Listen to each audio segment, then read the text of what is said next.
Boa tarde, irmãos. Mais uma vez estamos reunidos para o nosso Evangelho. Neste momento, convidamos a todos que elevem seu pensamento ao alto, que respirem fundo e que pensem em coisas boas. Que neste momento o plano espiritual possa estar energizando nossas casas, nos auxiliando diante das nossas mazelas, tanto físicas quanto espirituais. Pedimos pelos irmãos que desencarnam, por aqueles espíritos sofredores, e que o Senhor reforce sempre a nossa fé, a nossa esperança, e que consigamos vencer nossas batalhas diárias, principalmente aquelas que se encontram dentro dos nossos lares. É assim que nós damos por aberto o Evangelho desta tarde. Que assim seja. Que assim seja. Então, a nossa leitura do nosso Evangelho segundo o Espiritismo, na tarde de hoje, ela está lá no capítulo 8º do Evangelho, Bem-aventurados os que têm puro coração. É uma passagem que se situa nas instruções dos Espíritos. Deixai que venham a mim as criancinhas. Item 19. Deixai venham a mim as criancinhas, pois tenho leite que fortalece os fracos. Deixai venham a mim todos os que, tímidos e débeis, necessitam de amparo e consolação. Deixai venham a mim os ignorantes, para que eu os esclareça. Deixai venham a mim todos os que sofrem, a multidão dos aflitos e dos infortunados. Eu lhes ensinarei o grande remédio que suaviza os males da vida e lhes revelarei o segredo da cura de suas feridas. Qual é, meus amigos, esse bálsamo soberano que possui tão grande virtude que se aplica a todas as chagas do coração e a cicatriza? É o amor, é a caridade. Se possuís esse fogo divino, que é o que podereis temer, direi a todos os instantes de vossa vida: meu Pai, que a tua vontade se faça e não a minha. Se te apraz experimentar-me pela dor e pelas tribulações, bendito sejas, porquanto é para meu bem, eu o sei, que a tua mão sobre mim se abate. Se é do teu agrado, Senhor, ter piedade da criatura fraca, dar-lhe ao coração as alegrias sãs, bendito sejas ainda. Mas faze que o amor divino não lhe fique amodorrado na alma, que incessantemente faça subir aos teus pés o testemunho do seu reconhecimento. Se tendes amor, possuís tudo o que há de desejável na terra. Possuís preciosíssima pérola, que nem os acontecimentos, nem as maldades dos que vos odeiam e persigam poderão arrebatar. Se tendes amor, tereis colocado vosso tesouro lá onde os vermes e a ferrugem não o podem atacar, e vereis apagar-se da vossa alma tudo o que seja capaz de lhe conspurcar a pureza. Sentireis diminuir dia a dia o peso da matéria, e qual pássaro que adeja nos ares e já não se lembra da terra, subireis continuamente, subireis sempre, até que vossa alma, inebriada, se farte do seu elemento de vida no seio do Senhor. Um espírito protetor, Bordeaux, 1861. Nós temos em algumas ocasiões privilegiado trazer essas mensagens do Evangelho, que quando elas estão nas instruções dos Espíritos, elas vêm nomeadas, elas foram psicografias que vêm assinadas, né? Claro que considerando que toda a nossa codificação, ela vem dos Espíritos, ela vem das mensagens dos Espíritos, porém, em algumas ocasiões foi possível que eles fossem identificados, né? E essa mensagem, a gente tem oportunizado em algumas vezes ler essas mensagens que vêm com nome, com assinadas, né? porque elas pessoalizam um pouco acerca dos ensinamentos e das reflexões que a gente vem tentando fazer. Esse capítulo sobre bem-aventurados os que têm puro coração, ele é um capítulo onde a gente vem refletir sobre por que será que Jesus, comparou de deixai que venham as minhas criancinhas profundas em sua simplicidade, Porque nós bem sabemos, para nós que acreditamos na pluralidade das existências, que tivemos outras vidas, a gente sabe que a criança nada mais é do que um espírito que já teve outras existências, mas nesse período infantil ela está com tudo adormecido, justamente para esse recomeçar. Então, foi nesse sentido que Jesus fez sua reflexão, para que nós fôssemos simples e puros como as crianças. E por quê?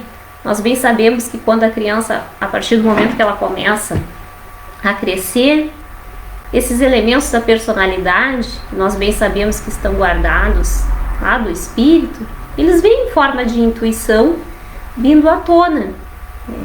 E é justamente o nosso embate nessa maravilhosa oportunidade que é a vida, que é vencer as impurezas do nosso coração, é sermos simples e puros como são as crianças em tenra idade, como são as crianças quando pequenas, via de regra.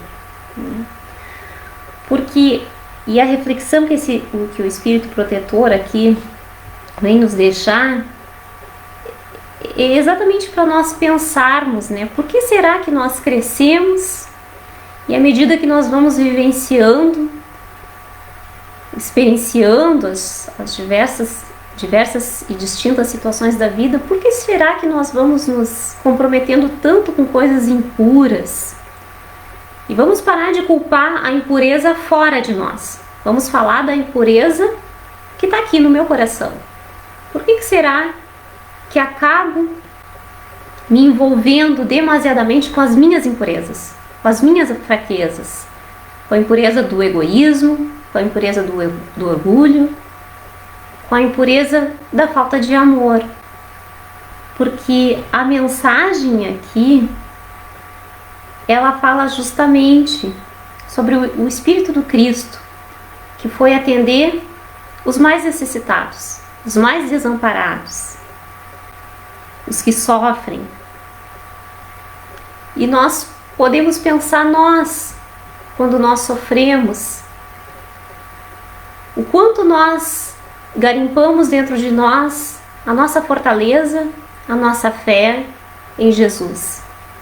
Será que vencendo as minhas impurezas, quando eu falo impureza, seja o defeito que tem no nosso coração, a tristeza, a avareza, a impaciência, a intolerância, o nervosismo, será que realmente eu não consigo extrair forças na minha racionalidade, na educação dos meus sentimentos, rogando ao Criador, que é o nosso Pai, rogando ao nosso Mestre, ao nosso grande exemplo que é Jesus, fortaleza, redenção? Como fazer então, meus irmãos? Tentando resumir aqui a extensão e a beleza dessa mensagem, como fazer para nós vencermos as nossas impurezas, dia após dia? Se eu me comprometer no dia de hoje a tirar alguma coisa que incomoda o meu coração, parar de culpar os outros, parar de colocar a culpa nos outros, ou parar até de fazer aqueles planos, se eu tivesse mais coisas materiais, aí eu seria mais feliz. Mas objetivar o nosso pensamento, como que eu vou curar minhas impurezas a partir desse dia? Será que não seria possível? Será que através da oração sincera, do recolhimento sincero para com Deus, para com Jesus, e pensando em todos os exemplos do nosso maravilhoso e abnegado Jesus, nos deu todos os exemplos possíveis e impossíveis para nós vencermos as nossas impurezas, para nós vencermos as nossas mazelas e seguirmos o caminho do amor, porque o amor liberta. Por amor, nós já podemos ter errado em algum momento, com certeza, porque ainda não conhecemos a essência plena do amor. Mas se erramos no amor, é possível refletir e acertar no amor. E qual o nosso parâmetro de amor, então, para conduzir as nossas ações? O Cristo. Apenas o Cristo Jesus. Apenas o nosso Mestre. Pensemos sempre nas nossas dúvidas e angústias, o que será que o nosso Mestre Jesus faria?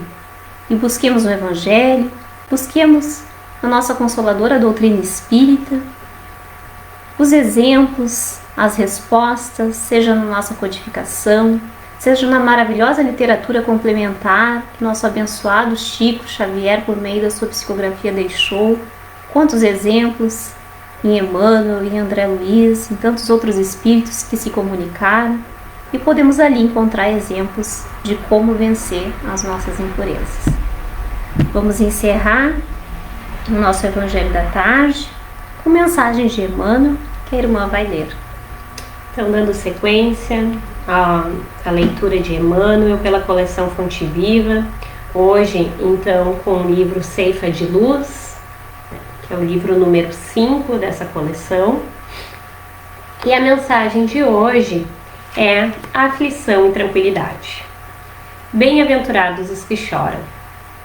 Jesus está lá na passagem de Mateus, capítulo 5, versículo 4. Bem-aventurados os que choram, disse-nos o Senhor. Contudo, é importante lembrar que se existe aflição gerando tranquilidade, há muita tranquilidade gerando aflição. No limiar do berço, pede a alma dificuldades e chagas, amargores e cicatrizes. Entretanto, recapitulando as próprias experiências no plano físico, torna a concha obscura do egoísmo e da vaidade, incitando-se na mentira e na delinquência. Aprendiz recusando a lição ou doente abominando o remédio. Em quase todas as circunstâncias, o homem persegue a fuga que lhe adiará indefinidamente as realizações planejadas. É por isso que na escola da luta vulgar vemos tantas criaturas em trincheiras de ouro, cavando abismos de insânia e flagelação, nos quais se despenham, além do campo material, e tantas inteligências primorosas engodadas na aureola fugaz do poder humano, erguendo para si próprias masmorras de pranto e envelhecimento, que as esperam inflexíveis, transposto o limite traçado da morte. E é ainda por essa razão que vemos tantos lamores, fugindo à bênção do trabalho e do sacrifício, afeição de oásis sedutores, de imaginária alegria, para se converterem amanhã em cubículos de desespero e desilusão, aprisionando os descuidados companheiros que os povoam em teias de loucura e desequilíbrio na vida espiritual. Valoriza a aflição hoje, aprendendo com ela a crescer para o bem, que nos burila para a união com Deus, porque o Mestre que te propões a escutar e seguir, em vez de facilidades no imediatismo da terra, preferiu para ensinar-nos a verdadeira ascensão, a humildade da manjedoura, o imposto constante do serviço aos necessitados, a incompreensão dos contemporâneos, a indiferença dos corações mais queridos e o supremo testemunho do amor em plena cruz da morte. Com essa mensagem de Emmanuel, que possamos seguir firmes diante das dificuldades que nos são impostas e que muitas vezes nós mesmos as pedimos para nos levarmos ao Pai. Que tenhamos resiliência diariamente e quando acharmos que vamos esmorecer, que possamos mentalizar o nosso Mestre Jesus e de lá tirar as energias necessárias, porque o Mestre sempre está conosco. Que assim seja. Que assim seja.